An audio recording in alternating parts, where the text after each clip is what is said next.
साहब का मिलेंगे? वो रहे भाई। थैंक यू सर, मुझे आपको एक इंपॉर्टेंट इन्फॉर्मेशन देनी है। किस सिलसिले में? सर मैं अमोनियम सिट्रेट का स्टॉकिस्ट हूँ। जी सर आज डॉक में लोड करते हुए हमें पता चला कि at least 15 kg ammonium citrate and फिलेंटिन स्टिक्स गायब है सर। व्हाट? 15 kg? यस सर, मैंने पूरा चेक किया, मुझे लगता है चोरी हुई है। तो बहुत बड़ी मात्रा है। लेकिन सर इतने ज्यादा मात्रा में इतने डेंजरस एक्सप्लोसिव्स कोई क्यों चुराएगा? जाहिर सी बात है, कोई बड़ा ब्लास्ट प्लान कर रहा है। सर इस मामले की सीरियसनेस को देखते हुए मुझे लगा कि मुझे आपको इन्फॉर्म करना चाहिए। ठीक है, आप इनकी एफआईआर दर्ज करवा। Thank you. पटेल सर, इनके स्टाफ से भी पूछताछ करो। सिचुएशन बहुत अलार्मिंग हो सकती है। अपने खबरी नेटवर्क को एक्टिवेट करो और सारे नाकों पे चौकसी बढ़ा दो। लेकिन सर मेरी जानकारी के मुताबिक हमारे कोस्टल एरिया में मच्छी पकड़ने वाले तालाबों में मच्छी पकड़ने के लिए अमोनियम साइट्रेट इस्तेमाल करके छोटे मोटे ब्लास्ट करते हैं। पटेल, 15 kg अमोनियम साइट्रेट और फेलेटिन स्टिक्स मछलियां पकड़ने के लिए चोरी नहीं की जा सकती। डबल चेक करो सर, और इस स्टॉकिस्ट पे भी नजर रखो। पता करो अमोनियम साइट्रेट चोरों ने गायब किया है या खुद गायब करके चोरों पे इल्जाम लगाया जा रहा है। Yes sir. रोजाना हमारे थाने में चोरी और डकैती की घटनाएं दर्ज की जाती हैं। ये हमारे लिए रूटीन वर्क है, लेकिन हमें इस बात के लिए ट्रेन किया जाता है कि अगर कुछ भी अनयूजुअल नोटिस करें तो हम चौकन्ने हो जाएं। मेरी ज्यूरिसडिक्शन में इतनी बड़ी मात्रा में एक्सप्लोसिव्स का चोरी होना यह संकेत दे रहा था कि कुछ बड़ा घटने वाला है। अब कितना बड़ा, इस बात का हमें कोई अंदाजा नहीं। अब मेरे दिमाग में सिर्फ एक ही सवाल बार बार उठ रहा है कि एक्सप्लोसिव्स की चोरी मछलियां पकड़ने के लिए हुई है या फिर इस बार निशाना मछलियां नहीं कोई और है। एक बात बताओ, आज ऐसी क्या खास बात है जो आपने ऑफिस से आकर हमारे साथ घूमने का प्लान बना लिया? तुझे ना घुमाओ तो शिकायत करती है, घुमा रहा हूँ तो भी शिकायत करती है। एक काम करते हैं, गाड़ी वापस मोड़ने की। ना ना, शू बात करो शू, इतने दिनों बाद तो घूमने निकले हैं। अरे एक मिनट, एक मिनट। किसका फोन है?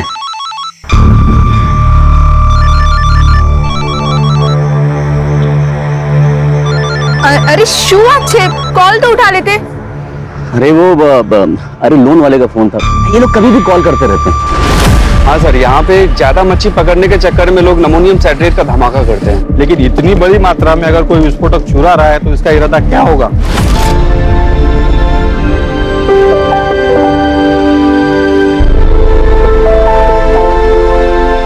चलो भाई, बहुत तेज भूख लगी है, कुछ खिला दे फटाफट। माँ, मुझे भी भूख लगी है। हाँ तो देख, तेरी सारी फेवरेट चीज लेकर आई हूँ, ये ले।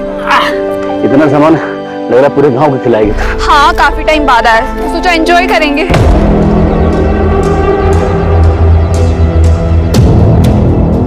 एक मिनट, क्या जाओ छो? रुकना।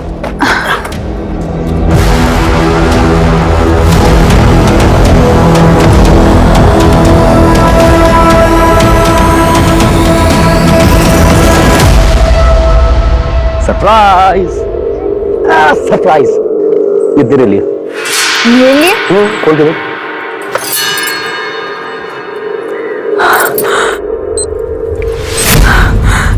आ तो रेडियो छे। तुझे गाना सुनना पसंद है ना? Thank you. तेरे लिए।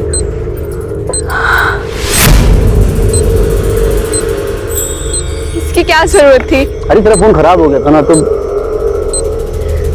Thank you so much. आप मेरा कितना ख्याल रखते हो। अच्छा, सिर्फ थैंक यू से काम नहीं चलेगा, पप्पी भी देनी पड़ेगी। ये लो पप्पी, मुझे भी एक चीज चाहिए। क्या? एक रिमोट कंट्रोल कार। अरे ब्लैकमेलर। अरे यार, ये फोन, किसका फोन आ रहा है बार बार?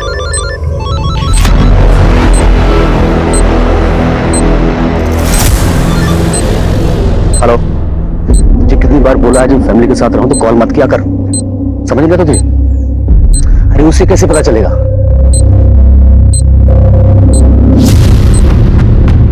मैं तो संभाल लूंगा, लेकिन अगली बार टाइम देख के, ठीक?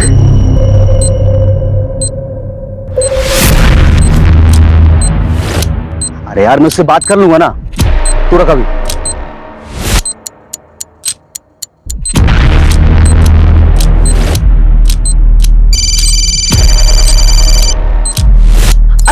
सुनिए ना, किसी का कॉल आ रहा है, मुझे लग रहा है शायद सिम कार्ड वाले कॉल कर रहे हैं, मैं बात करती हूँ।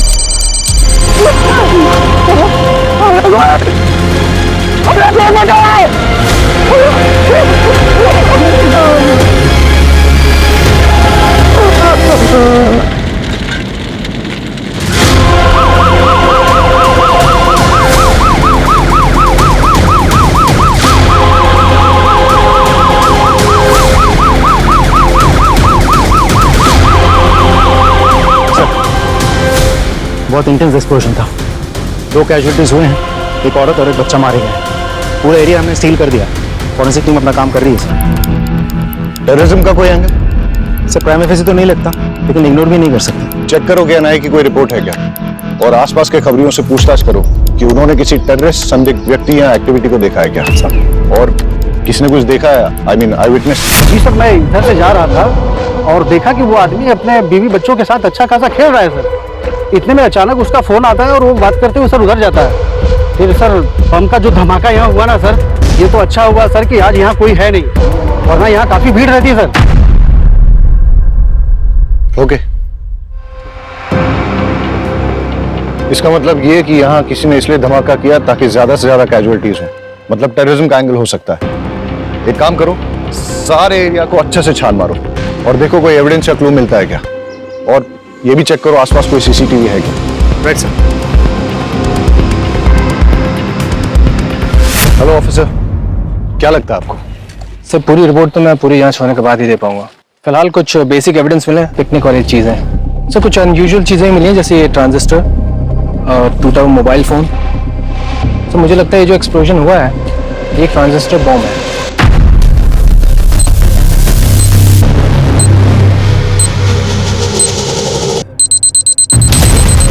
और जहाँ तक एक्सप्लोजन का सवाल है, आईईडी है या फिर कोई और एक्सप्लोजन, इसके बारे में भी ठीक से कहा नहीं जा सकता। थैंक यू ऑफिसर, कोशिश कीजिएगा कि जितनी जल्दी हो सके रिपोर्ट सबमिट कर दें प्लीज। Sure sir. गणेश भाई, अगर आप चाहते हो कि आपकी पत्नी और बच्चे का हत्यारा जल्द से जल्द पकड़ा जाए तो प्लीज हमारे साथ कोऑपरेट करिए। हाँ, जरा सोच के बताइए कि ऐसा कोई है जो आपका नुकसान करना चाहता है ऐसा बॉम्ब ब्लास्ट प्लान करके। हमारी टीम को शक है कि ये ट्रांजिस्टर से ही ब्लास्ट किया गया है। ट्रांजिस्टर? इसका मतलब कि जो कुछ भी हुआ मेरी वजह से हुआ है। साहब, मैं बस ड्राइवर हूँ और जो ट्रांजिस्टर मोबाइल एक पैकेट में था और वहीं से लेकर आया था। वलसाड आ गए, आखिरी स्टॉप है, आखिरी स्टॉप। अरे सर सर, आखिरी स्टॉप है। क्या बात है गणेश भाई, रोज से 1 घंटा पहले पहुंचा दी। अरे नहीं रे, आज रास्ता साफ मिल गया तो खींच दी। लगता है भाभी का बर्थडे आ रहा है। यार मैं सोच रहा था कि किशोर तेरी भाभी घुमा देता हूँ आज कहीं, वरना इस ड्यूटी में तो कभी टाइम नहीं मिलेगा। तो है। गणेश भाई, मैं क्या बोल रहा था, बोल ना। आप जल्दी जा ही रहे हो तो मैं भी जरा होके आऊं क्या? तू किधर जाएगा? अरे गणेश भाई, चल जा। लॉक। अरे मैं कर दूंगा, तू जा। चाल से गणेश भाई। कंडक्टर के जाने के बाद मैंने बस को चेक किया और जब जाने लगा तो मेरी निगाह सीट नंबर 9 के नीचे पड़ी।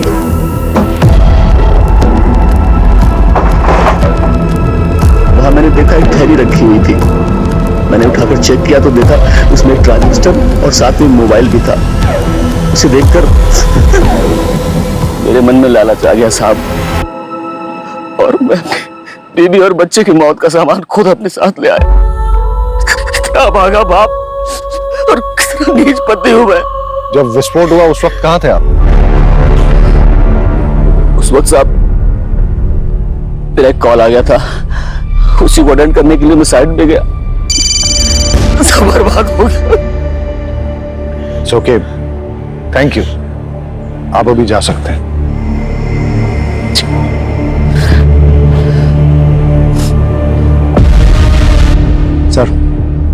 मुझे तो इस गणेश की कहानी पे बिल्कुल भरोसा नहीं है। एकदम सही कह रहे हैं सर, इसकी कहानी पूरी मनगढ़ंत लगती है। एक काम करते हैं सर, इसको उठा लेते हैं। Let's not jump to conclusions. ये वक्त सही नहीं है इससे ज्यादा पूछताछ करने का। अभी जाने दो इसे और अपनी फैमिली का क्रियाकर्म पूरा करने दो। लेकिन हमेशा नजर रखो इस पे और कुंडली निकालो, पता करो किसके साथ उठता बैठता है। और हाँ, पड़ोसी और रिश्तेदारों से पूछो कि इसके फैमिली के साथ कैसे रिलेशन है। कॉल रिकॉर्ड निकालो इसके और देखो कि जब वो विस्फोट हुआ तब इसको किसका कॉल आया था, या कॉल आया भी था या नहीं। और हाँ, उस बस कंडक्टर से पूछताछ करो और ये पता करो कि वो सीट पे कौन बैठा था, किसने अपना लगेज वहां पे छोड़ दिया था या फिर जानबूझ के छोड़ा था ताकि उस आतंकवादी घटना को अंजाम दे सके।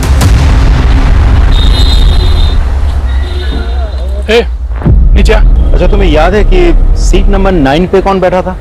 Seat number 9? नहीं सर। रजिस्टर या टिकट की कॉपी ऐसा कुछ होगा सर?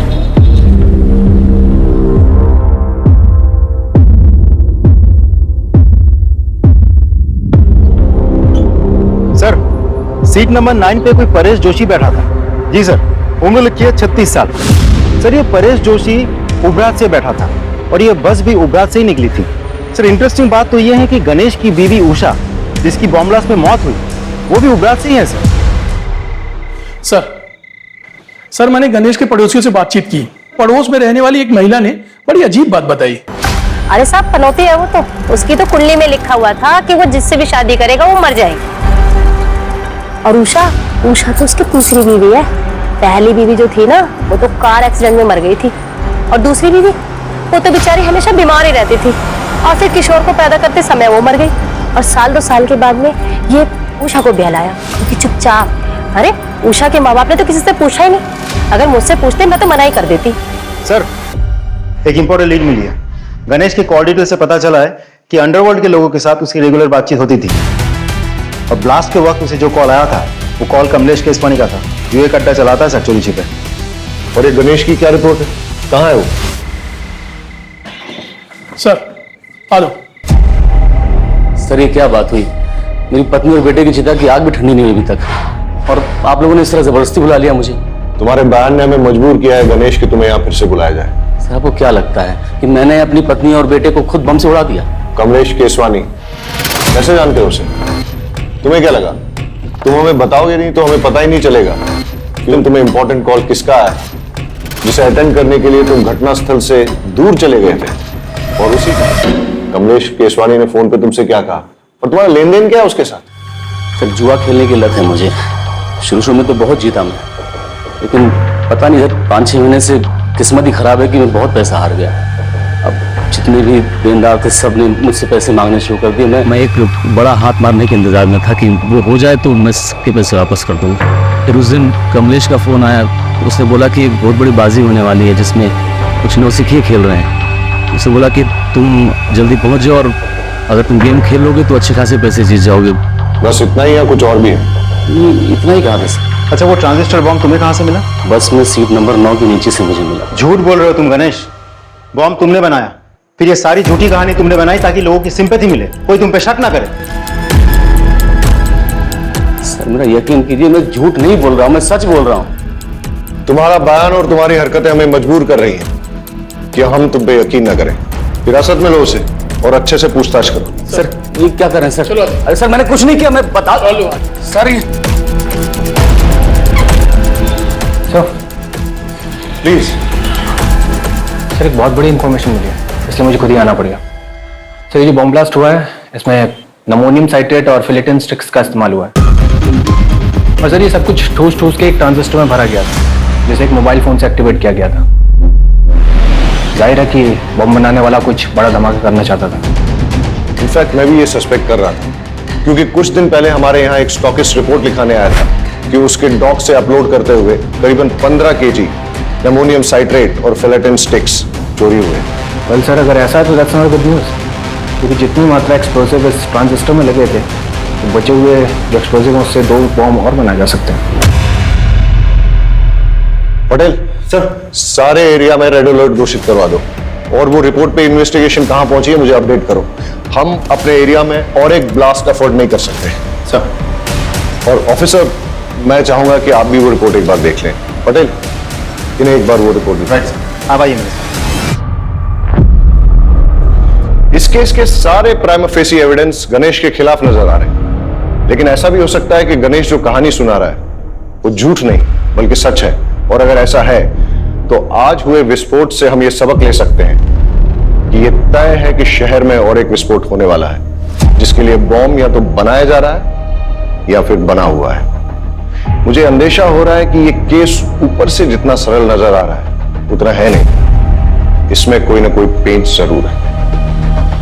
सर, फॉरेंसिक ऑफिसर के मुताबिक मोस्ट प्रोबेबली ये ब्लास्ट उन्हीं एक्सप्लोसिव से किए गए हैं जिनकी चोरी हुई है। वो स्टॉकिस्ट के सैंपल्स के साथ 90% मैच होते हैं। इसका मतलब श्योरली एक और ब्लास्ट होने वाला है। पटेल, गणेश की बीवी उबरात से है, जहां से गणेश की बस आई थी, और उस बस में सीट नंबर 9 पे परेश नाम का आदमी जो बैठ के आया था वो भी उबरात में ही बस में चढ़ा था। राइट सर, एक काम करते हैं, उबरात चलते हैं, वहां 2 टीम बना के जांच करते हैं। आई एम श्योर कोई ना कोई क्लू जरूर मिलेगा। Right sir.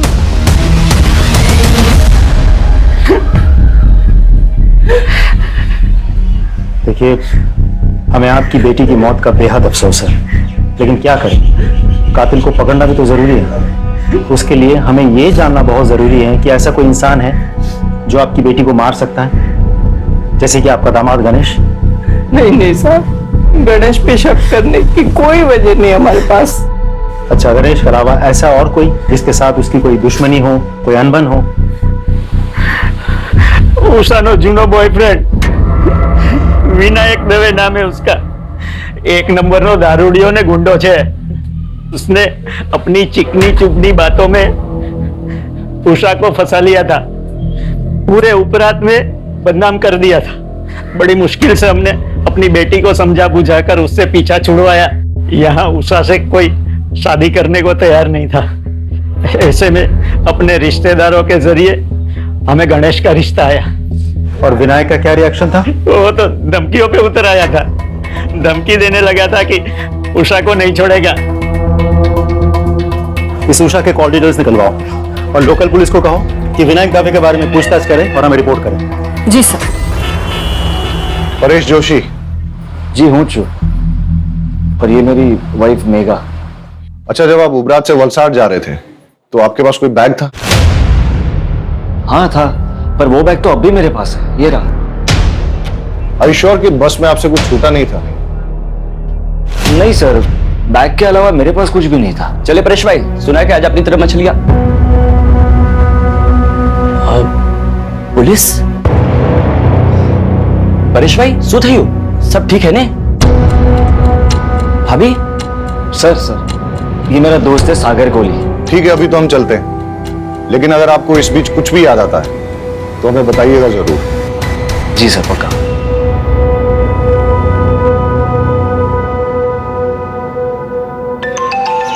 Excuse me. Hello, thank you sir.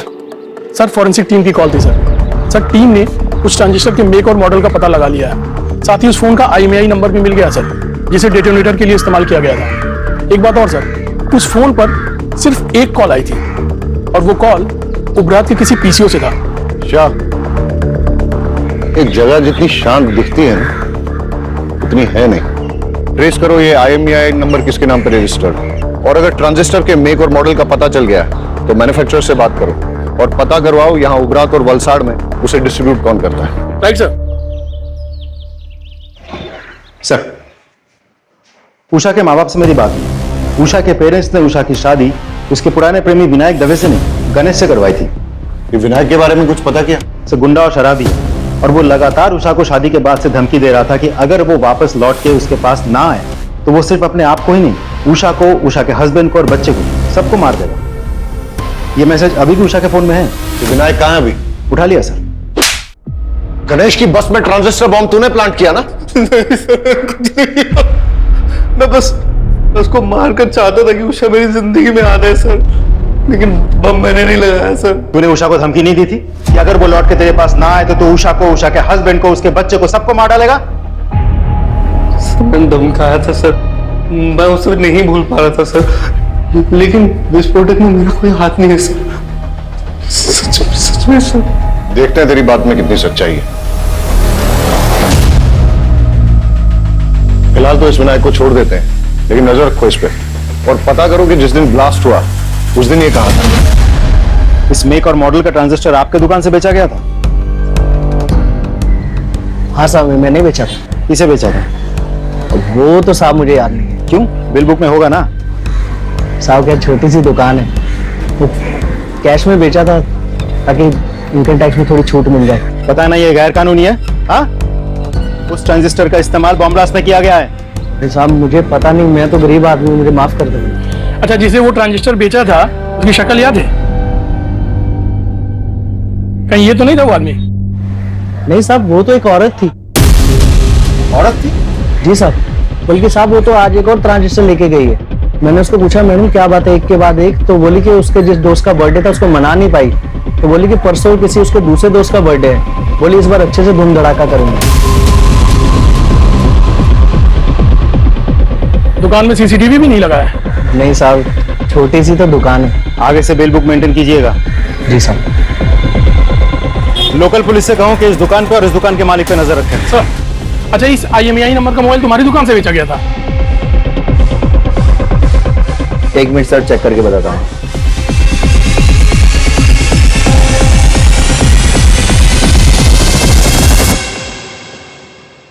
Ji sir.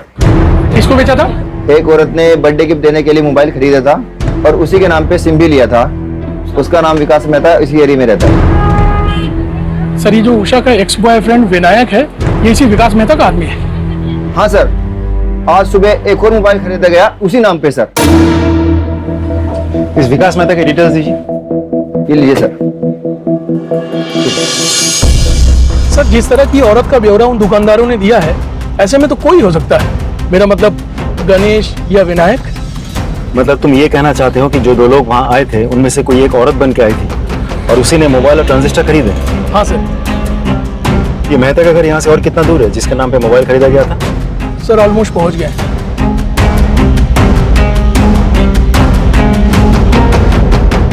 Oh hello, क्या ये सरकारी गार्डन नहीं है जो अंदर घुसते चले जा रहे हो?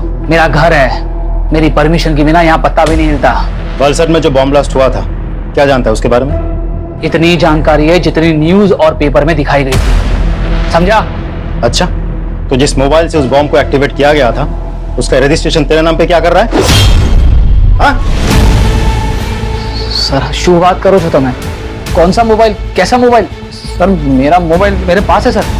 क्यों, अभी टोन चेंज हो गया तेरा? सर, मैं सच बोल रहा हूँ, मेरा मोबाइल मेरे पास है। आप, मुझे नहीं पता आप कौन से मोबाइल की बात कर रहे हैं। सर, ये ऐसे नहीं मानेगा, इसको पुलिस स्टेशन लेके चलते हैं, फिर सब सच उगलेगा। वलसड में बॉम्ब ब्लास्ट करवाने के जुर्म में तुझे गिरफ्तार किया जा रहा है। और कोई सवाल? ये IPC की कौन सी धारा लगाऊं यही बता दूं? लेकर आओ इसे। चल, मेरी बात सुनो, मेरा कुछ नहीं है इसमें। अरे एक मिनट भाई, मारी बात मारो। अरे मैं कहीं नहीं करी, मेरे क्या मारो तो?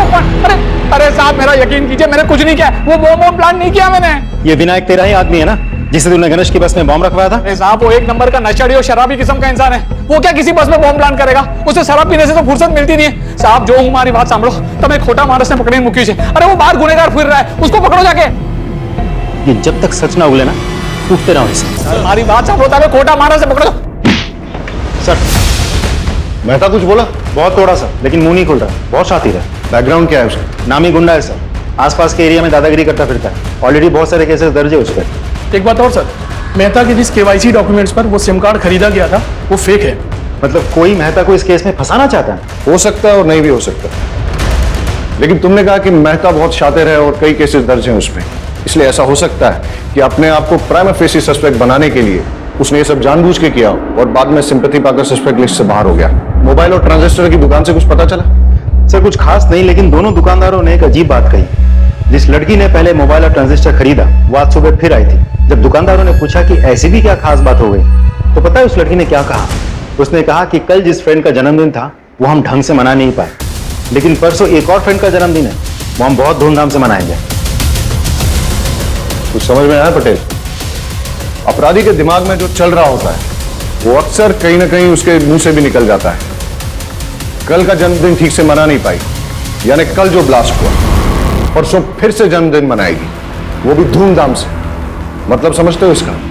मतलब परसों और एक ब्लास्ट होने वाला है, लेकिन हमें नहीं पता कि कब और कहां। और परसों का मतलब यह भी कि हमारे पास सिर्फ 48 घंटे हैं उसे रोकने के लिए।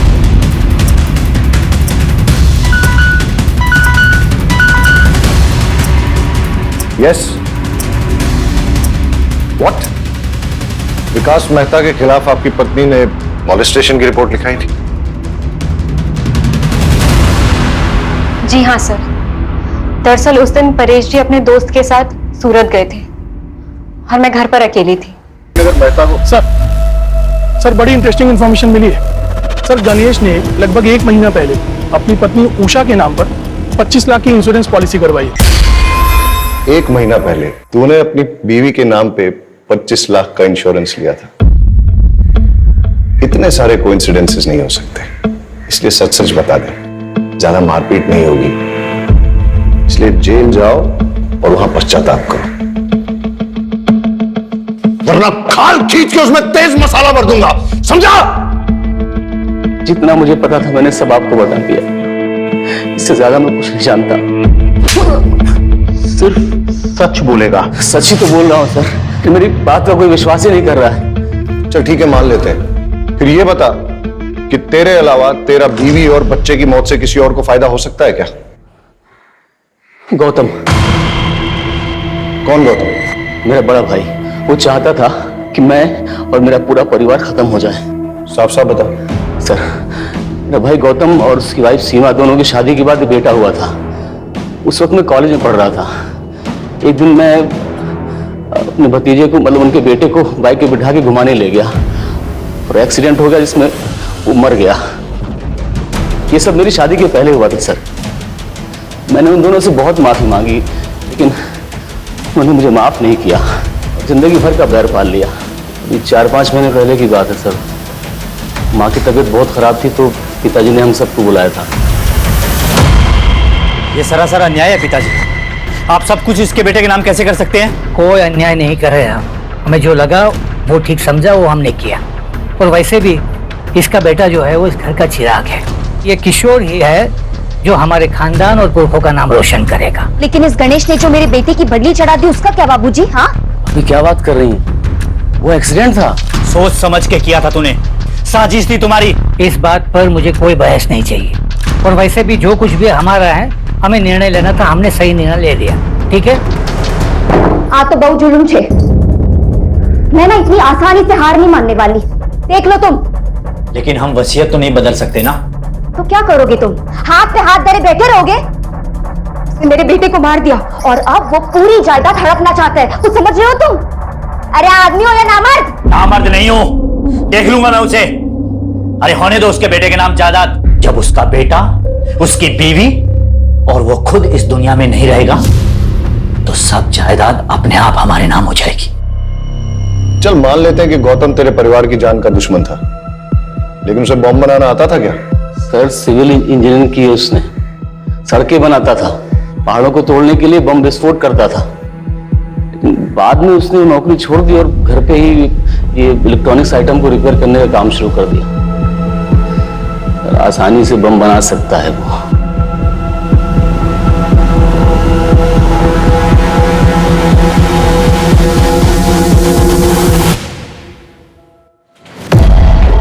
गौतम भगत जी।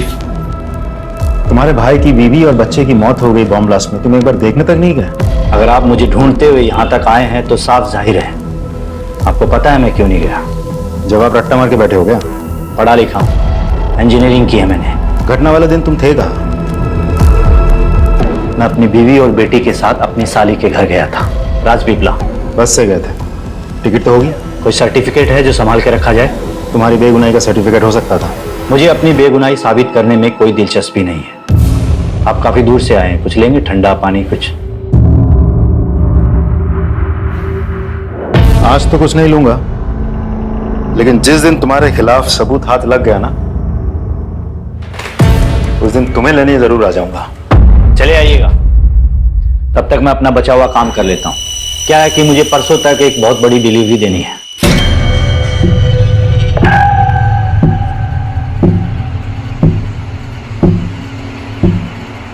जी सर। और जैसा उसका बैकग्राउंड है और जिस तरीके से वो मुझसे बात कर रहा था, मुझे तो लगता है ये पूरी घटना के लिए वही जिम्मेदार है। और वो कह भी रहा था कि परसों उसको कहीं डिलीवरी देंगे। उसे इमीडिएटली स्कैनर पे डालो और उसकी बीवी का फोटो वो मोबाइल और ट्रांजिस्टर शॉप ओनर्स को दिखाओ, पहचान करवाओ। हो सकता है कि ये इन्हीं का किया करा है। ये नहीं थी? नहीं साहब, ये नहीं थी।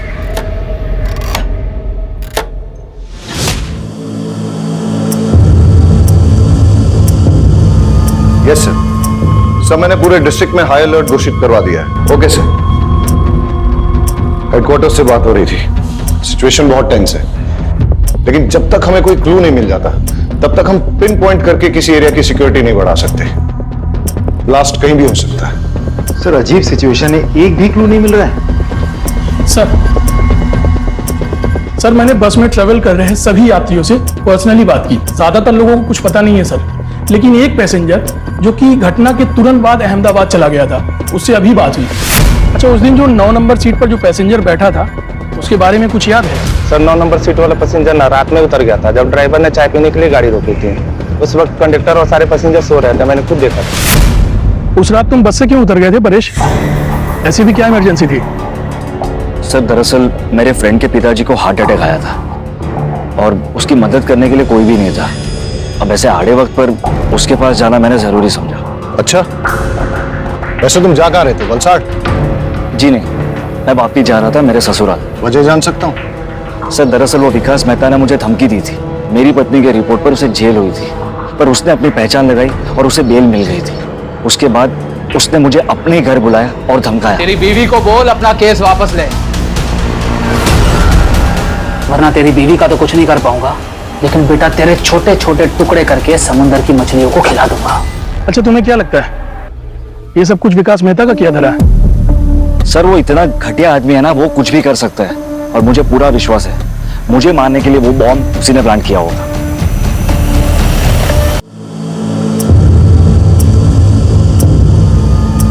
सर एट प्रेजेंट हमारे पास टोटल 5 थियरीज है जिन पे हम काम कर सकते हैं। पहली, गणेश ने अपनी बीवी उषा को मारने के लिए बॉम्ब प्लांट किया।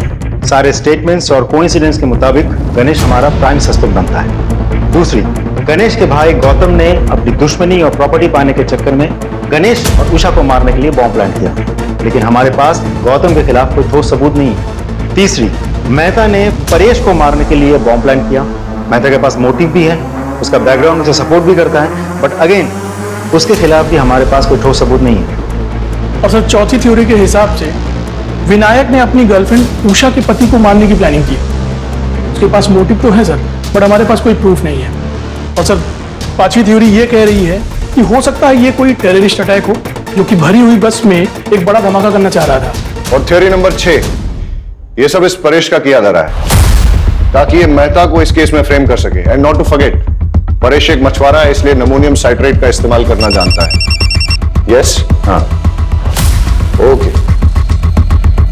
गौतम के घर पे रेड करने का वारंट मिल चुका है, उसके घर पे रेड करो और देखो क्या मिलता है। ओ हेलो, आप फिर चले आए? टाइम देखा? देखा, तुम्हारे लिए खराब है।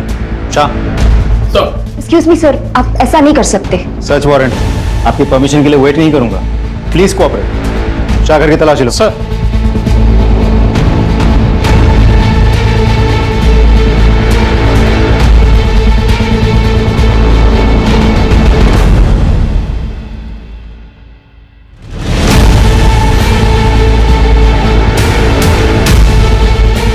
सर ये देखिए क्या मिला। क्या ये? Ammonium citrate. ये तुम्हारे घर में कैसे?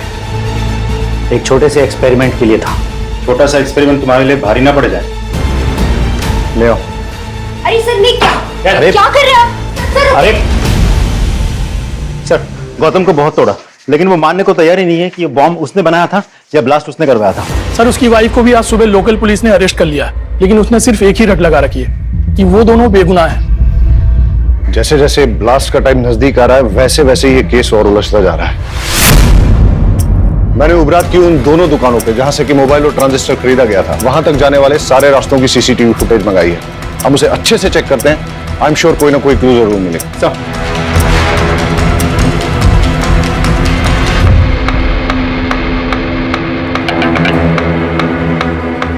हमें सारे एविडेंस बारीकी से चेक करने चाहिए।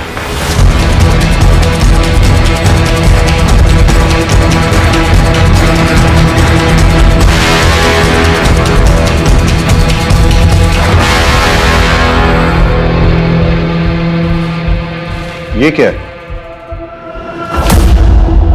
सर कपड़ों के दुकान का पॉली बैग है, वो भी उभरत का। मतलब गणेश की पत्नी उषा जिसकी मौत हुई बॉम्ब ब्लास्ट में, वो भी तो उभरत से ही थी। तो ऐसा भी तो हो सकता है कि वो कुछ लाई होगी सामान वामान बाजार से और फिर इस बैग में रख दिया होगा इस पैकेट को या पॉलिथीन बैग को। ये बैग की कंडीशन अभी ठीक है, लगता है नया सा है, इसलिए जाके दुकान में पता करो कि पिछले 1 महीने में वहां पे किस किसने खरीदारी की। सर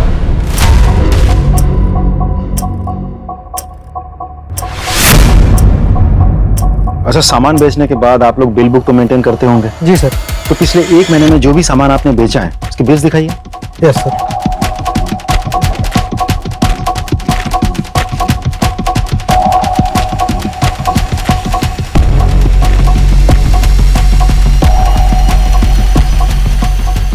इस डेट की फुटेज मिलेगी? लीजिए सर।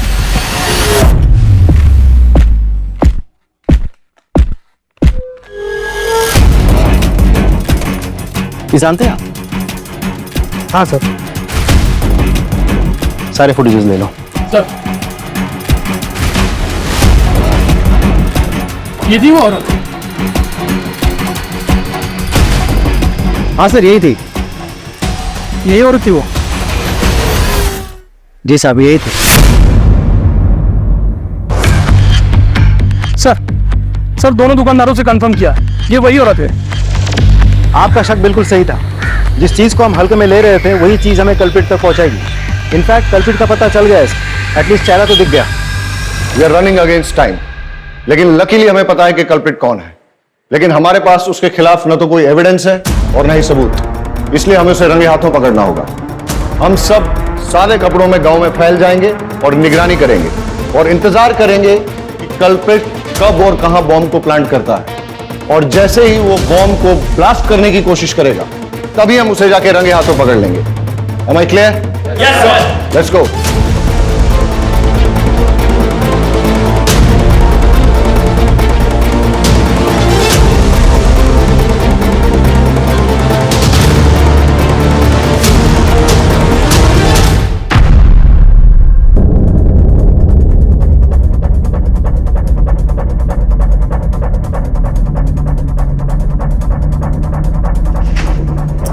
नमोनियम साइट्रेट है सर।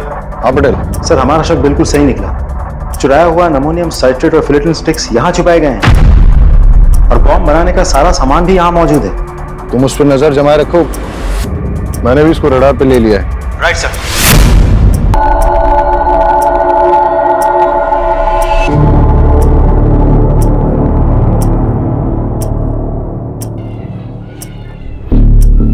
हाँ मैं उसका पीछा कर रहा हूं, तुम उस पर नजर रखना। सर किसी को फोन लगा रहा है, नंबर डायल कर रहा है।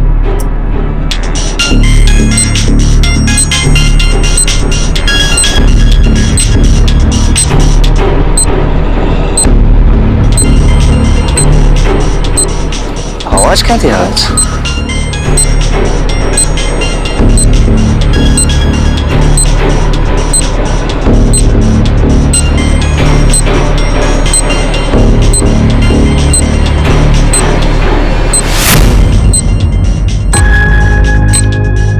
ये मैडम को भी नए नए आइडिया थे रोमांस के लिए। रुक, फोन मत उठाना, रुक, कॉल मत उठाना। अरे सर अब हुआ क्या? लेकिन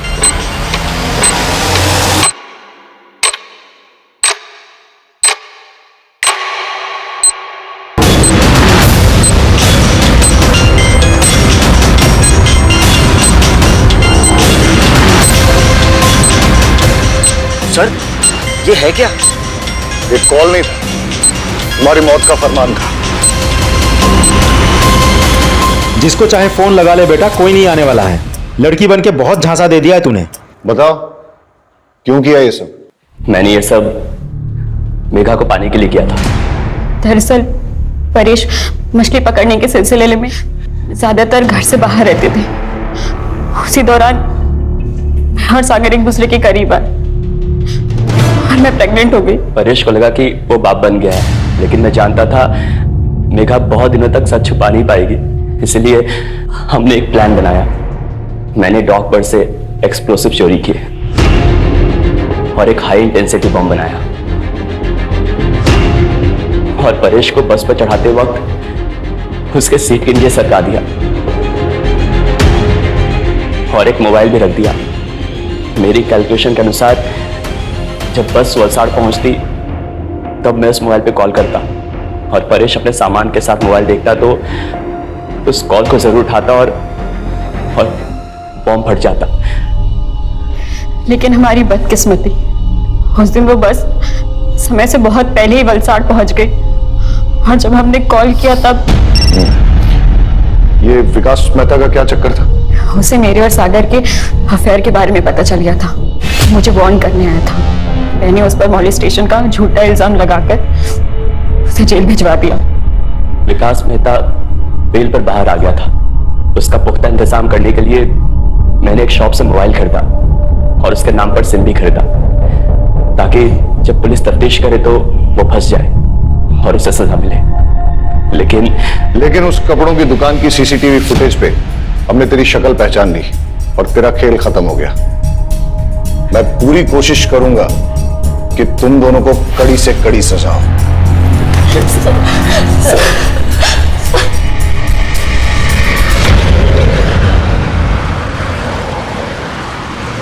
अजीब ड्यूटी है हमारी, हर किसी पर शक करना पड़ता है, लेकिन हमारे प्रोफेशन में शक न करना एक गुनाह है।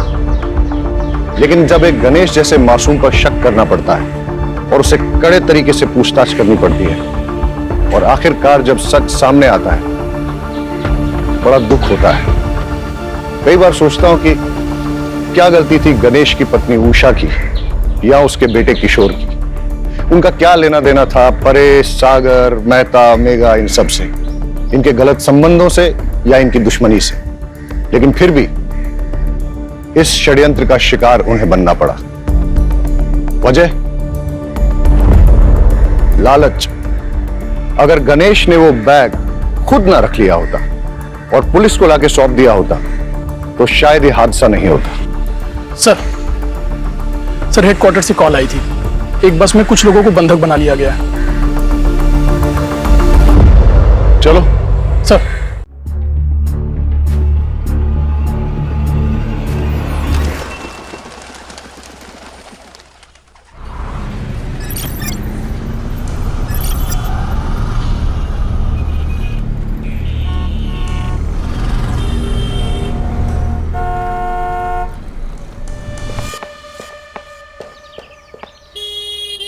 वॉचमैन, गुड मॉर्निंग साहब। मैं मार्केट जा रहा हूँ और ये वाटर पंप जो है वो टाइम पे ऑन कर देना। हाँ साहब।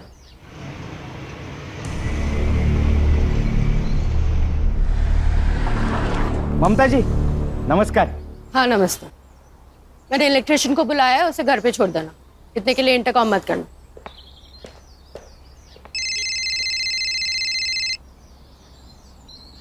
हाँ बाइक को इधर गिरी थी। ते काका, यहाँ बंदूक लेके कौन आएगा? बैड इलेक्ट्रिशियन होगा। मेरे रूम का एसी खराब है। तुम्हें एसी वाले को बुलाना चाहिए था।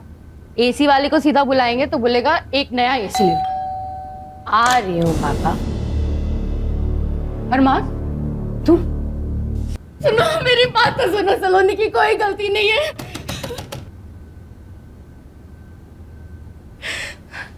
लेके घर पे घुस गया। बंदूक? सच में बंदूक? तो, काका आप सही करें। पुलिस को फोन लगाना जल्दी। मेरा घर पे छूट गया फोन। मैडम मेरे आउटगोइंग बंद है। काका आपका फोन दो ना जल्दी। मेरे पास कहाँ फोन है? सेक्रेटरी को फोन लगाओ। सेक्रेटरी तो सुबह ही मार्केट चले गए मैडम। सलाम साहब, दे चल जल्दी दे।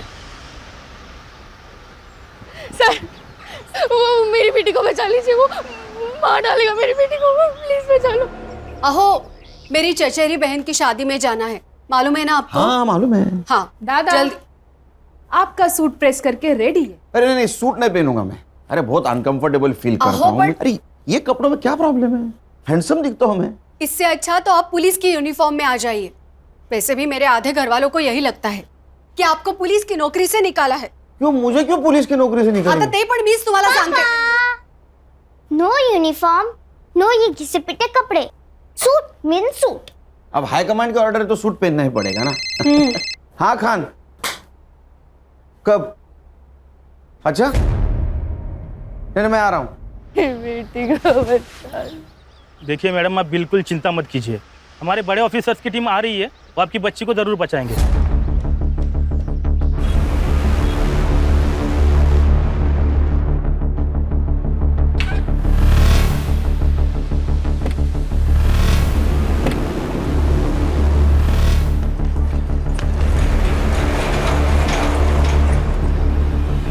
ऐसे ही लाइव अपडेट्स देखने के लिए देखते रहिए सत्या टॉक न्यूज।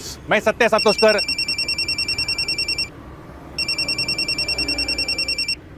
हाँ बोला बागवे। सातोस्कर, सनसनाटी न्यूज है। क्या बात कर रहा है? बता। एक बिल्डिंग में एक लड़का बंदूक लेके घुसा है और लड़की को बंधक बनाए। कहाँ? बता। 1000 रुपया देगा तो एड्रेस दे दूंगा। अरे दिया। टेररिस्ट है क्या? अरे सातोस्कर, टेररिस्ट क्यों लड़की के घर में घुसेगा रे? अरे बाबा, टेररिस्ट बोलेगा तो व्यूअर्स बढ़ते हैं। ये सोशल मीडिया है, यहाँ 5 है ना, 5 रुपए समझते हैं। 1000 रुपए पक्का। तू एड्रेस बोल।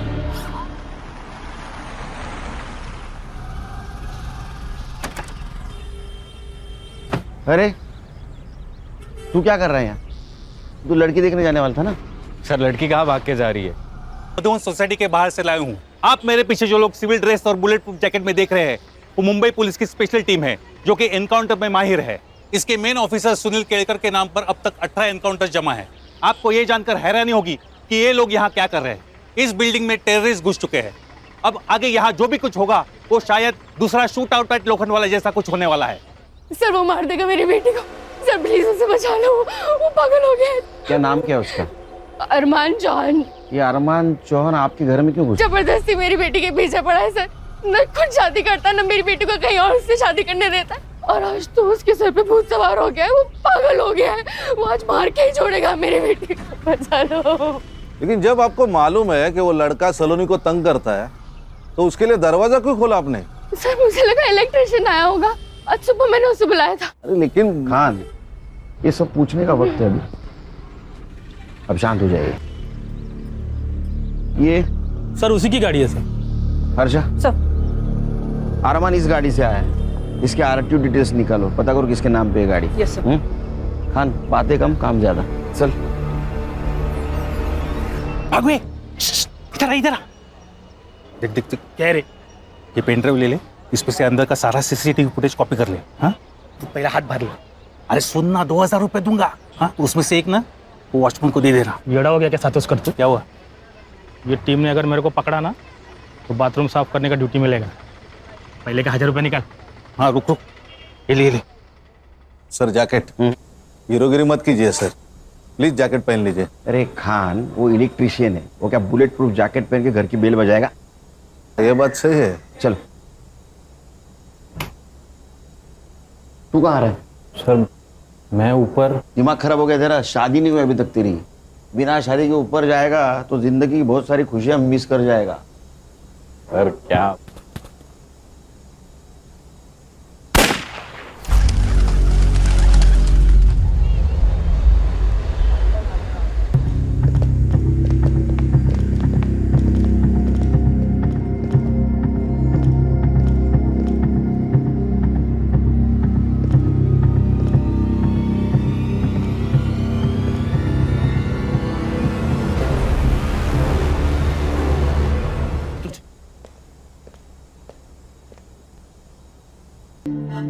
सच्चाई से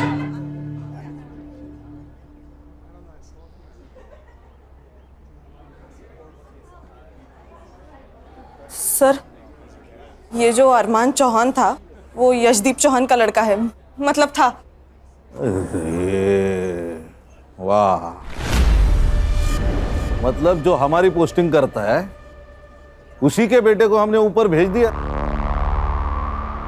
देखा आप लोगों ने, पुलिस वाला सर पर हाथ रख रहा है, मतलब कुछ तो गड़बड़ है। बहुत बड़ा लफड़ा हो गया। सर इस उम्र में नक्सली एरिया में ट्रांसफर होगी मेरी। सर मेरी बेटी, ठीक है, कुछ नहीं हुआ उसका। मुझे देखना पड़ेगा। अरे अरे मैम मैम शांत हो जाइए। हमने एम्बुलेंस बुलाई है, डोंट वरी। आइए मेरे साथ, वो ठीक है। आप आइए, वो ठीक है। खान, हर्षा,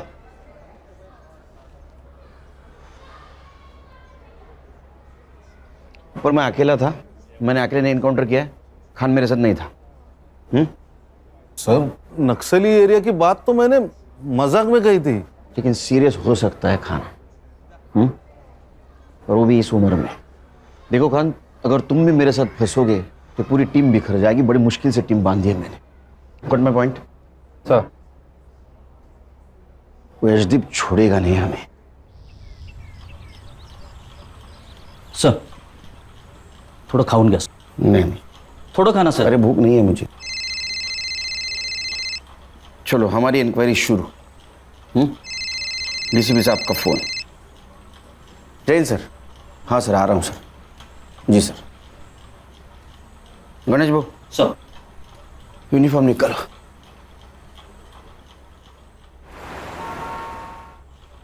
जैन सर।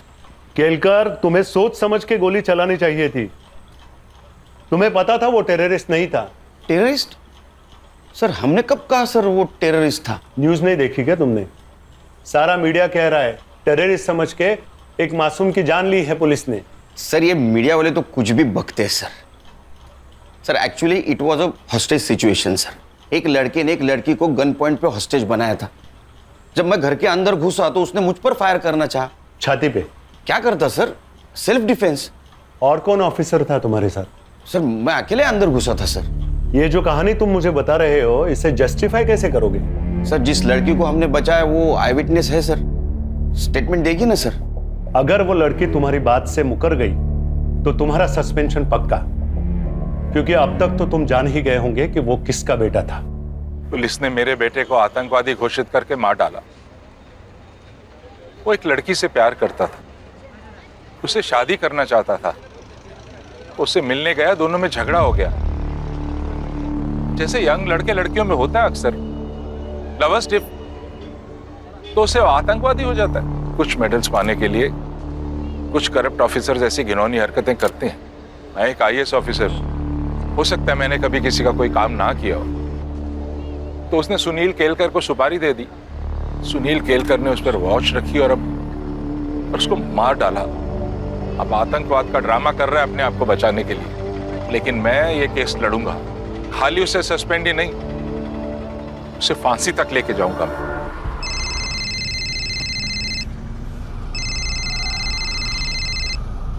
हेलो। आप घर कब आ रहे हो? हम तो 1 घंटे में तैयार हो जाएंगे, आप भी जल्दी आ जाइए। और याद है ना, आज आपको सूट पहनना है। नहीं मैं नहीं आ पाऊंगा, तुम लोग जाओ। लेकिन ऐसे कैसे? अहो अरे नहीं बोला ना, हर बात की वजह बताना जरूरी है क्या? नहीं आऊंगा मैं। भाभी क्या हुआ? क्या कहा भैया ने? कहा कि वो नहीं आ सकते, लेकिन ऐसे तो कभी बात नहीं करते वो।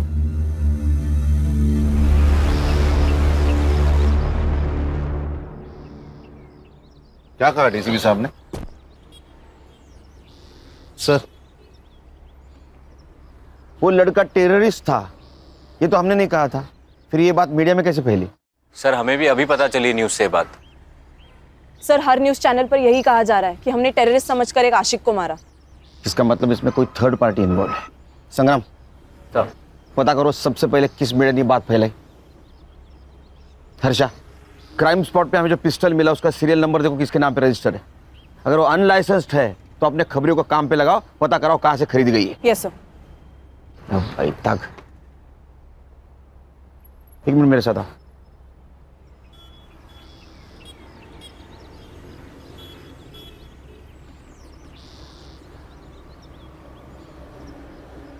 अभी समझे खान, मैं सब लोगों को क्यों बोल रहा था कि खान ऊपर नहीं था। बोलो मेरा सस्पेंशन तो तय है। केस तुमको हैंड ओवर कर दूंगा। तब तक किसी मीडिया वाले को यहाँ फटकने मत देना। और वो लड़की जिस हॉस्पिटल में, वहां अपने आदमियों को लगा दो सिविल में, क्योंकि वो लड़की हमारे लिए बहुत इंपॉर्टेंट है। उस लड़की का स्टेटमेंट लेना है।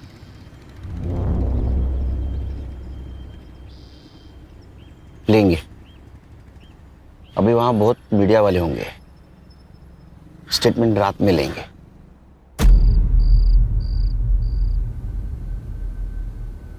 सलोनी सुनो, पुलिस को सब कुछ सच सच बताने की जरूरत नहीं है, नहीं तो तुम ही फंस जाओगी, समझी ना?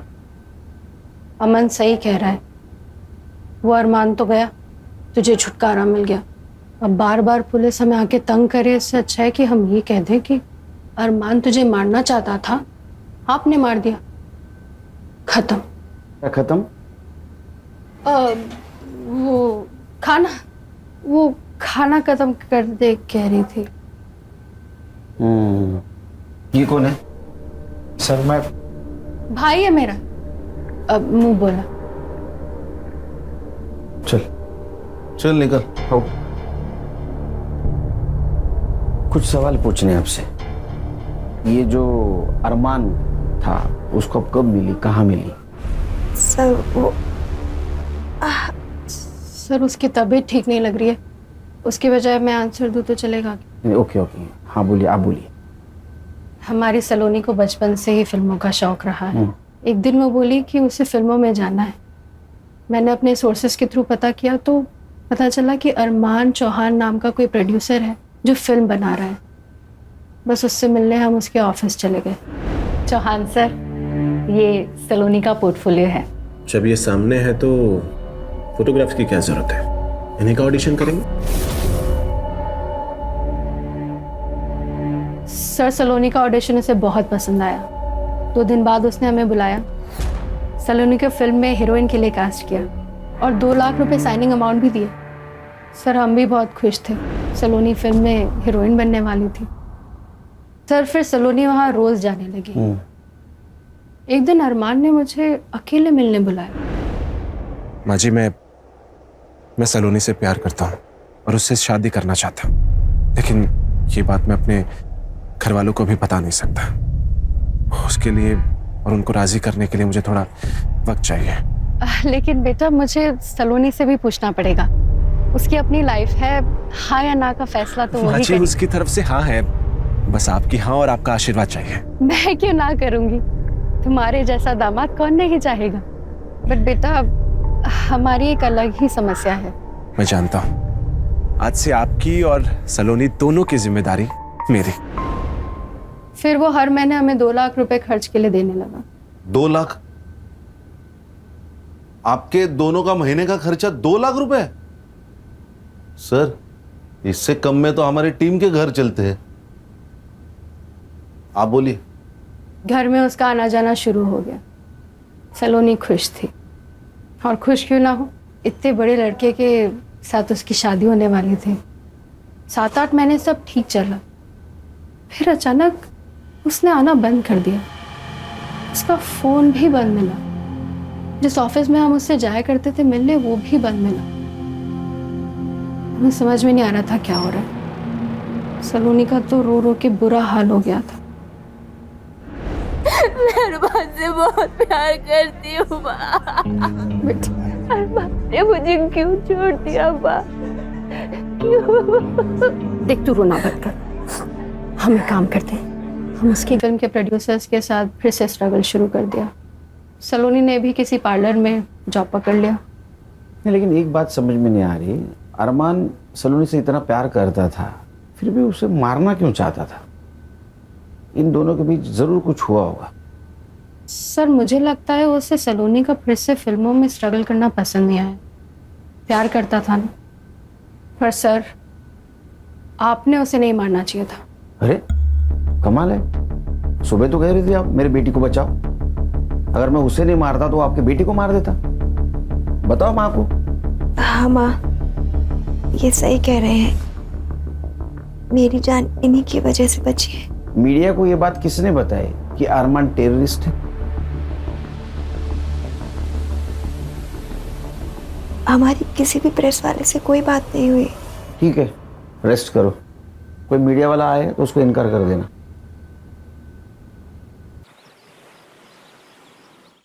नाश्ता लगा है, आ जाइए। क्या है? पोहा। एक बात पूछूं? आप गुस्सा तो नहीं होगे ना? पूछो पूछो, इंक्वायरी में वो पूछने वाले, उनसे पहले तुम पूछ लो। इससे सही सलामत छूट तो जाओगे ना आप? छूट जाऊंगा मतलब? मैंने थोड़ी क्राइम किया है तो छूटूंगा, अंदर जाऊंगा, तुम टेंशन मत लेना। वो लड़की मेरे तरफ से ही बोलेगी इंक्वायरी एंड। वहीनी, वहीनी टीवी लगाइए। क्या हुआ? जल्दी से कोई भी न्यूज चैनल लगाइए वहीनी। और क्या हुआ? क्या अभी वहीनी मैं खुद ही लगा देती हूँ। किसी इनोसेंट की हत्या करके ये लोग कैसे छूट जाते हैं? सुनील केलकर को अभी तक डिपार्टमेंट ने सस्पेंड क्यों नहीं किया? समझ में नहीं आ रहा। सुनील केलकर के पास 2 होटल्स हैं, एक मुंबई में, एक पुणे में। सुनील केलकर जहां रहता है वो कोई छोटा मोटा फ्लैट नहीं है, बंगला है जिसका असेसमेंट टैक्स उसकी सालाना सैलरी जितना है। ये सब पैसा कहां से आता है? उसकी बीवी ने सरकारी नौकरी क्यों छोड़ी? क्योंकि उसके ऊपर भी एलिगेशंस थे करप्शन के। सुनील केलकर की बेटी जिस स्कूल में पढ़ती है उसकी सालाना फीस 7 लाख रुपए है। उसने मेरे बेटे को मारने की सुपारी ली थी, और ये सुपारी उसे किसने दी थी वो जब तक नहीं बताएगा, रोज प्रेस कॉन्फ्रेंस में ये बातें बताऊंगा मैं आपको। नमस्कार। अब क्या होगा पापा? कुछ नहीं होगा, तू स्कूल जाएगी। अनन्या को भेजू तेरे साथ? आपकी बेटी हूँ पापा, डरती हूँ क्या किसी से? चमारी। जाओ। नमस्कार व्यूअर्स, सत्या टॉक के लाइव में आपका स्वागत है। मैं आपको लेके आया हूँ इन्वेस्टिगेशन ऑफिसर सुनील केलकर के घर पे। ये हम गेट के अंदर आ गए। हेलो बेटा। हाय। स्कूल जा रही हो? हाँ। अच्छा, मैं आपसे एक बात पूछूं? हाँ पूछो। बेटा तुम्हें पता है तुम्हारे पापा ने खून किया है? मेरे पापा खून नहीं करते, वो खूनी को पकड़ते हैं। पर बेटा इस बार तो खूनी वही है। रुको, मैं अभी पापा को बताती हूँ, वो आपको देखेंगे। मला रात्री आलो उशीर होईल, तुम खाना खा लेना। बाबा पापा, बाबा बाहर कोई आदमी मुझसे पूछ रहा था, आपने खून किया? क्या? सुन पापा, पापा यही थे वो।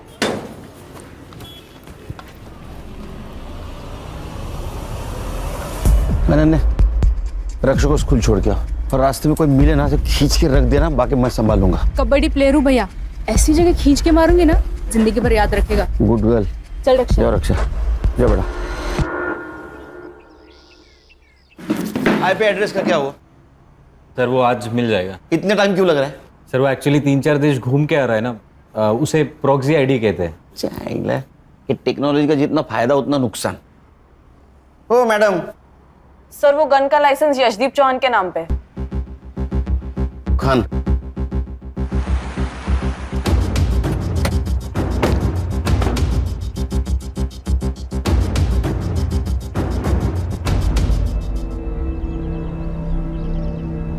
ये आपके घर के बारे में बोल रहा था।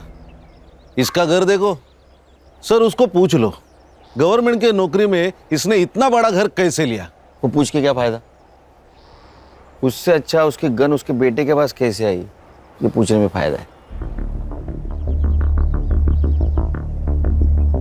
नमस्ते। जी कहिए। मैं सीनियर इंस्पेक्टर सुनील केलकर, चौहान साहब से बात करनी है मुझे। अरे मैडम रुकिए, ये तो ऐसे भागे जैसे भूत देख लिया हो।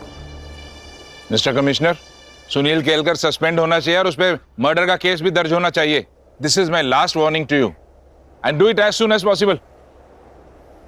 सुनिए ना, जिसने हमारे बेटे को मारा है वो पुलिस ऑफिसर वहां आया हुआ है। अगर तुम कॉन्डोलेंस के लिए आए हो तो उसकी कोई जरूरत नहीं है। जब तुम जेल जाओगे मैं तभी वहां आके मिल लूंगा तुमसे। जरूर मिलेंगे। एक बात बताइए, जो गन आपके बेटे के पास मिली वो किसके नाम रजिस्टर थी? मेरे। किसने दी थी उसको गन? मैंने नहीं दी, वो खुद ले गया था। एज पर लॉ, लाइसेंस की गन अगर किसी दूसरे के हाथ लग जाए तो उसके लिए वो लाइसेंस ही जिम्मेदार होता है। मैंने आपको कहा ना, मैंने नहीं दी, अरमान खुद ले गया था। हाँ, तो इसका मतलब वो मिसिंग थी। तो आपने कंप्लेंट करनी चाहिए थी। एज पर लॉ एटलीस्ट आपके खिलाफ एफआईआर तो दर्ज होनी चाहिए। और एक बात, मैंने आपका इंटरव्यू देखा सवेरे, तो कुछ बातें क्लियर करना चाहता हूं। मेरे पिताजी के होटल थे जो उन्होंने मेरी बीवी और मेरे भाई के बीवी के नाम कर दिए, जो मेरा भाई अभी चलाता है, और उससे जो पैसा आता है उससे मेरे लड़की के स्कूल की फीस भरी जाती है। दूसरी बात, मेरे बीवी की गवर्नमेंट जॉब छोड़ने की, वो उसने इसलिए छोड़ा क्योंकि वहां करप्शन होता था जो मेरे घर पे नहीं चलता। और कुछ जानना चाहते हैं? हाँ, जानना चाहता हूँ। मेरे बेटे को मारने की सुपारी किसने दी थी और उसे टेररिस्ट क्यों कहा गया? हमने उसे टेररिस्ट कहा। ये बात तुम कोर्ट में साबित करना। तो आप भी साबित कर दो कि आपकी गन आपके बेटे के पास कैसे आई। वो लड़की और उसकी माँ जब आपके घर पे आए थे तो आपने उनके साथ कैसा बिहेव किया, ये सब पता है हमें। चलो खान, पुलिस स्टेशन जाते ही इसके खिलाफ एफआईआर रजिस्टर करना। Misuse of register gun, licence cancel होना चाहिए इसका। हाँ सर। हर जा हॉस्पिटल जाओ और सलोनी का बयान वीडियो रिकॉर्ड करो, साथ विटनेस लेके जाना। Yes sir. नमस्ते, मुझे आपसे एक बात करनी थी, आपके फायदे की है।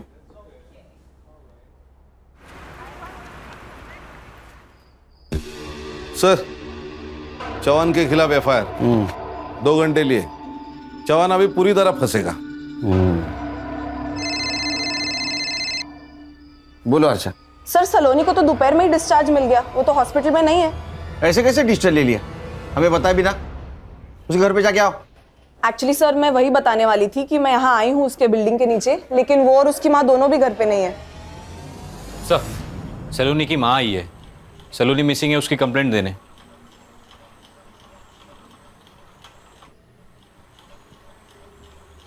सर मेरी बेटी कहीं चली गई है। आप लोग हॉस्पिटल से घर आए उसके बाद ही गई है ना? जी सर। आपने डिस्चार्ज क्यों लिया?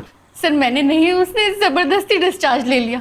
फिर हम घर गए, घर पहुंचते ही वो जल्दी से कपड़े बदल कर बाहर निकल गई। कहाँ गई बताया? माँ पार्लर जा रही हूँ। बेटा इस हालत में 2-4 दिन रेस्ट तो कर ले फिर जाना। नहीं माँ, पार्लर से फोन आया था, अगर नहीं गई तो किसी और को रख लेंगे।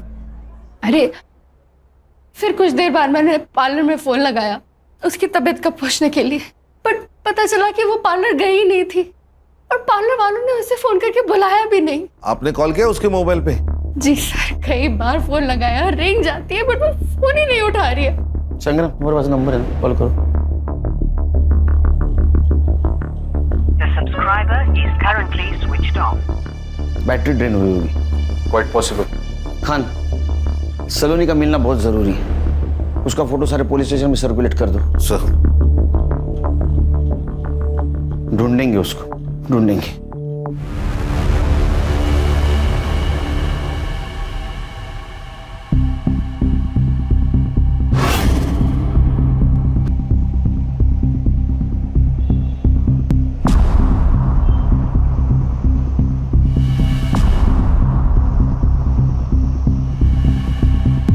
सलोनी,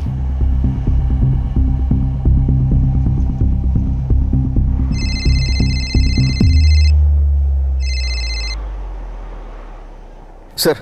ये क्या न्यूज है? लड़की का मर्डर हो गया। केलकर, तुम एक अच्छे ऑफिसर हो इसलिए पहले से वार्न कर रहा हूँ। तुम्हारे इंक्वायरी और सस्पेंशन दोनों लेटर्स हेडक्वार्टर से लंच के बाद निकलेंगे। हमारे पास वक्त कम है, सिर्फ लंच तक का, क्योंकि मुझे लगता है उसके बाद मैं तुम लोगों का बॉस नहीं रहूंगा। सर, फॉरेंसिक टीम को बुला, मुझे 1 घंटे के अंदर रिपोर्ट चाहिए, क्योंकि मुझे लगता है बॉडी को यहाँ नहीं गया और मारा गया, यहाँ डंप किया गया है। सलोनी के बिल्डिंग के पास जाओ, सीसीटीवी फुटेज कलेक्ट करो जल्द, हमारे पास टाइम नहीं है। सर वो आईपी एड्रेस मिल गया है।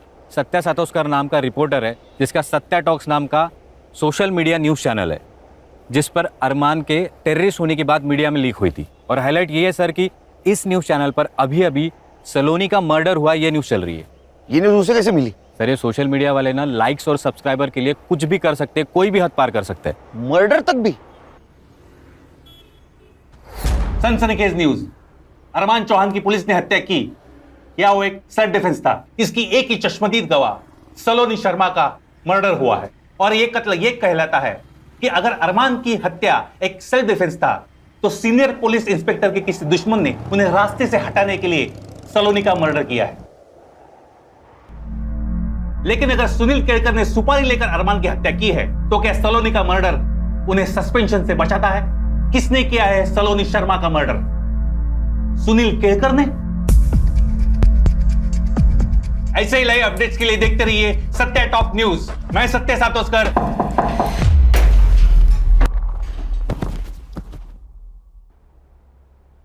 ये इस न्यूज चैनल की आखिरी न्यूज थी। आज के बाद कोई न्यूज नहीं आएगी। समाचार समाप्त हुए। क्या रे, वो अरमान को हमने टेररिस्ट समझा, ये न्यूज तूने फैलाई? नहीं साहब। हाँ नहीं नहीं, तेरे सारे वीडियोस डाउनलोड किए हमारे साइबर टीम ने। दिखाऊं तेरे को? झूठ मत बोल। देख, तेरे वजह से मेरा जॉब प्रॉब्लम में आया है, तू जल्दी बोल नहीं तो तेरा। हाँ सर। हाँ। क्यों? व्यूअर्स बढ़ाने के लिए? क्या करूं साहब, हर व्यू का पैसा जो मिलता है। तो थोड़े पैसे से तेरा पेट नहीं भरा तो सलोनी का मर्डर कर दिया? नहीं साहब, मैंने ऐसा कुछ नहीं किया। मैं क्यों मारूंगा उसे? तूने उसको इसलिए मारा क्योंकि ये टेररिज्म वाली न्यूज पुरानी हो चुकी थी। सुनील केलकर ने सुपारी ली, ये न्यूज भी बासी हो चुकी थी, इसलिए सलोनी का मर्डर ऐसी न्यूज तूने चलाई व्यूअर्स बढ़ाने के लिए। अरमान और सलोनी की ट्रैजिक लव स्टोरी। कौन सी प्यार वाली स्टोरी साहब? मैंने डार्क वेब पे जाके उस सलोनी के बारे में पूरा रिसर्च किया था। और ये अरमान, वो तो कस्टमर था उसका। कस्टमर? हाँ साहब, 1 साल पहले सलोनी के माँ ने उसके फोटोज डार्क वेब के ऑक्शन पे डाले थे। पहले नाइट की बोली 5 लाख से शुरू हुई थी और ऑक्शन की आखिरी बोली 11 लाख की थी, और वो भी अरमान की। सर फॉरेंसिक वालों को सलोनी के नाखून में स्किन सैंपल मिला है। मैंने डीएनए के लिए भेजा है। और पीएम रिपोर्ट हो गया? सर पेपर रिपोर्ट आने में देर लगेगी। हाँ, लेकिन मैंने डॉक्टर से बात कर ली। उसने उसका मौत का टाइमिंग कल रात 9 से 11 के बीच का बताया। गणेश को काम पे लगा और हर्षा को बोलो सलोनी की बिल्डिंग का सीसीटीवी फुटेज आएगा। सर ये देखिए, सलोनी की माँ और एक आदमी शाम को 6 बजे सलोनी को लेकर घर से निकले। पॉज करो, इसको तो हॉस्पिटल में देखा था ना? हाँ, सलोनी की माँ ने उसे मुंह बोला भाई खाता। और सर इसके बाद सलोनी की माँ रात को 10:30 बजे वापस आई, जो हमारे यहाँ से निकली। सत्य टॉक्स, इधर जल्दी आ इधर। किसको जानता है? ये अमन वर्मा है साहब, वो डार्क वेब साइट इसी की है।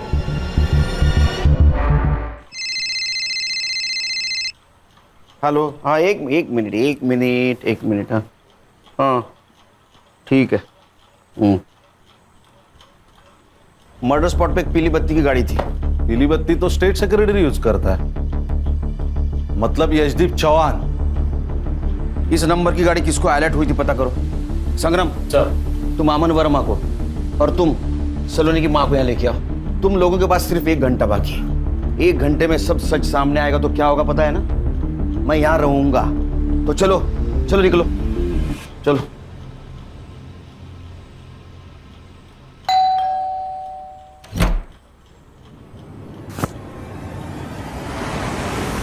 अरे साहब, हुआ क्या साहब? अरे मेरे बात तो सुन।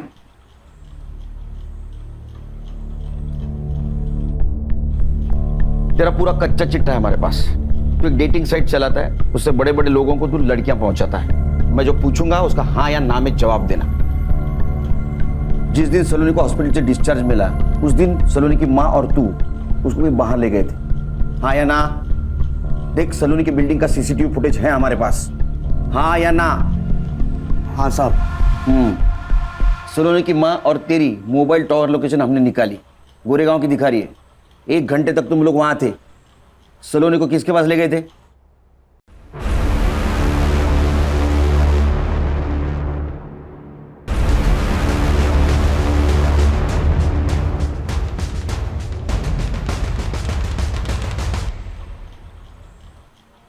Sir, Sawant sir.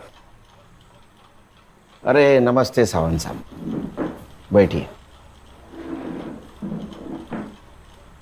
ये अमन और सलोनी की माँ, इन दोनों को अपने घर क्यों ले गए थे आप? मिस्टर केलकर, आपको मालूम है ना मैं कौन हूं? पता है। जिनके गाड़ी का इस्तेमाल सलोनी की लाश को ठिकाने लगाने के लिए किया गया था। अब मैं जो पूछूंगा उसका हाँ या ना में जवाब देना, वरना मैं भूल जाऊंगा मैं कौन हूं। पैर नीचे, नीचे। बताइए। मेरा वकील आने तक मैं कुछ नहीं बोलूंगा। तेरा भी वकील आने वाला है? नहीं साहब। तो बोल, तू बोल, ये सुनेंगी। ये सुनने के लिए भी वकील लगेगा? अरमान ने पैसे देने बंद कर दिए थे और सलोनी की माँ मेरे पीछे पड़ी थी कि सलोनी को फिर से डेटिंग साइट पे डालो, लेकिन सलोनी इस सब से राजी नहीं थी। माँ तुम समझती क्यों नहीं? मुझे नहीं करना ये सब, मुझे फिल्मों में जाना है, वो सपना है मेरा। अरे वो तो हम पूरा करेंगे ना, लेकिन सिर्फ सपनों में तो नहीं जिया जाता ना। जीने के लिए पैसे चाहिए होते हैं, पैसे, और उसके लिए तू ये भी कर। माँ मैं अरमान को धोखा नहीं दूंगी। चला गया वो, अब नहीं आने वाला है, और आएगा भी तो क्या, कंगाल है वो। क्या फायदा है ऐसे लड़के से शादी करने का? अमन तू डाल इसका फोटो साइट पे। मैं ये सब नहीं करूंगी। सलोनी, जब उसकी माँ ने मुझे फोर्स किया तो मैंने सलोनी के फोटो साइट पे डाला, और ये साहब ने ऑक्शन में 8 लाख लगाए। 8 लाख? सलोनी वर्जिन थी,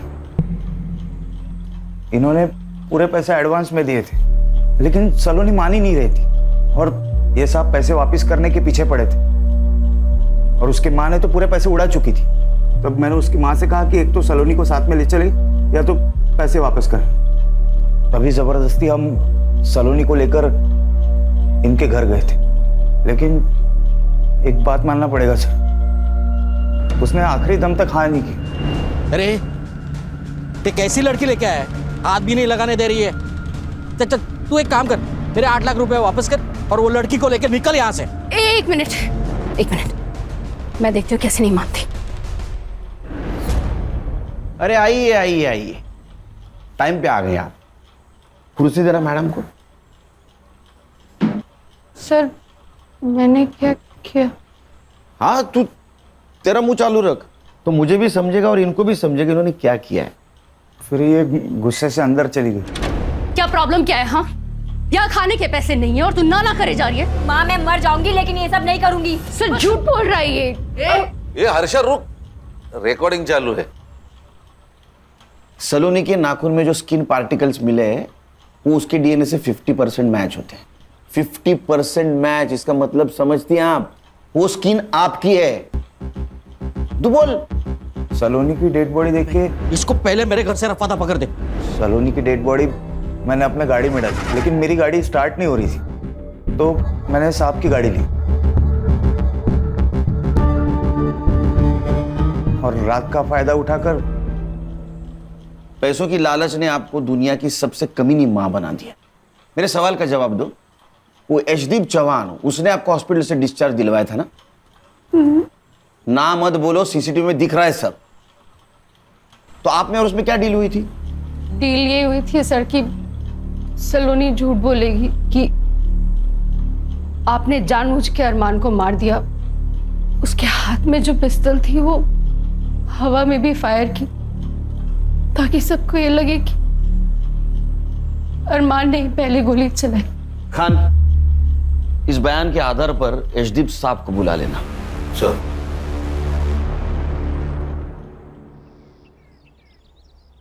जय Hind sir.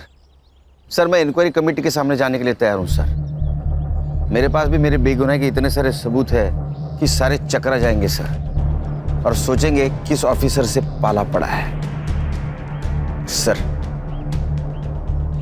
Sir congratulation. Thank you Khan.